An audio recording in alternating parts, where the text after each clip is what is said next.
Hello everyone, welcome to Elif's kitchen. Today I will share a very easy to make cotton soft bakery pita recipe. It is very delicious, you are gonna love it. Let's get started. I take a pack of instant yeast into our kneading bowl. Let's add 1 full tablespoon of sugar and 1½ cups of warm water and mix it. Now let's add half a teacup of oil and a little flour on it. We add a dessert spoon of salt. Let's start kneading by adding our flour gradually. I used a total of 4½ cups of flour. We knead the dough well. You can see the consistency in the video. In this way, it is necessary for you to have a soft consistency. Please add the flour in a controlled manner. Let's cover our dough and let it wait for about half an hour in a warm environment to fermentation. Later, sprinkle some flour on the counter. I am taking the dough. I wanted to divide it in 3 equal parts. You can adjust the size as you wish. Let's ball our dough.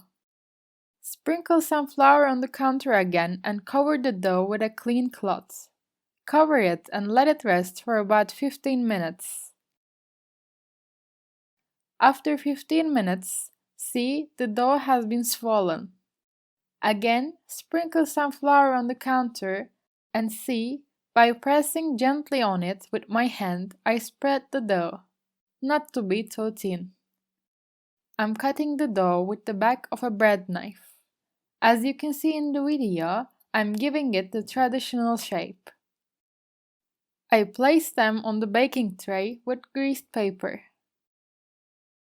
I brush 1 egg yolk on them. I sprinkle some black seed and sesame. I let it ferment for about half an hour in a warm environment. Look, they were pretty swollen after half an hour. Let's cook for 15 minutes in the 225-degree heated oven. Our cotton soft baker pitas are ready for service. You can see how soft it is from the video. It is golden brown. Look, I want to show you. It's very soft and very tasty. I definitely recommend you to try it. If you haven't subscribed to my channel, please subscribe and don't forget to turn on the notifications by clicking the bell icon. I'm waiting for your likes and comments. Thank you for watching my video.